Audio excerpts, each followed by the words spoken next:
Wow, this inauguration was a doozy. I'm now cracking open a bottle of wine because it was a doozy. Whew, let's talk about it. So Trump's standing there with his hand on the Bible, swearing to uphold the Constitution, only to launch into a speech that was, well, let's just call it for what it was. It was a spectacle of grandiosity, delusion, and dangerous rhetoric. Ridiculous. It left me jaw dropped on how he continually one-ups himself by scaring the crap out of America. He starts off by telling us that the decline of America is over, and yet, doesn't it feel like it's only just beginning? Every word out of his mouth was dripping with self-importance, like he's not just the president, but he's some type of divine entity that is ready to lead us into his golden age. This all because he survived a assassination attempt.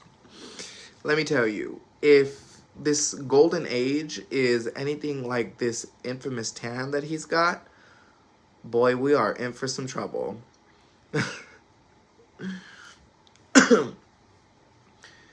Wow. Just wow. His speech, let's talk about it, right? Let's talk about what he says.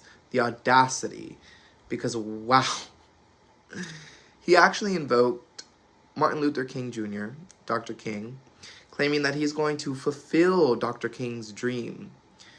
This from the same man whose rhetoric, whose policies have emboldened white supremacy and white supremacist groups and deepened racial divides in this country. And then he had the nerve to thank black and brown voters. Like, the majority of these communities weren't directly harmed by his actions and policies. But wait, it got even darker. Let me tell you, the irony, it wasn't just thick, it was suffocating. So let's talk about his speech and where it turned into. It turned into this bizarre nationalist rally full of propaganda and threats. He promised to gut environmental protections, talking about the wildfires in California and how we're not doing anything about them. He promises to roll back LGBTQIA rights and turn education into a tool for his ideology. Oh yeah, let's not forget his disdain for gender diversity and the outright mockery of science. Because nothing says leadership like doubling down on culture wars while ignoring actual crises. But the part that really gave me chills, the thinly veiled threats. His talking about seizing the Gulf of Mexico, calling it the Gulf of America now, saber rattling over the Panama Canal, threatening war with the Panamanian government and China. These aren't just wild claims. This is dangerous, escalatory stuff that has real-world consequences. And yet somehow none of this is shocking anymore. That's the scariest part, isn't it? Trump's ability to constantly one-up his own absurdities has left us extremely numb.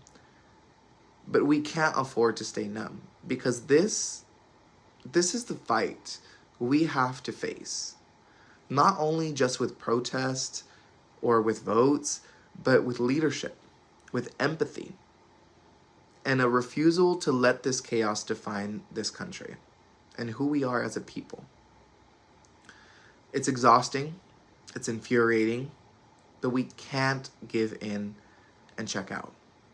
The road ahead is going to be tough, and it's not for the faint of heart, but we have to rise to this challenge.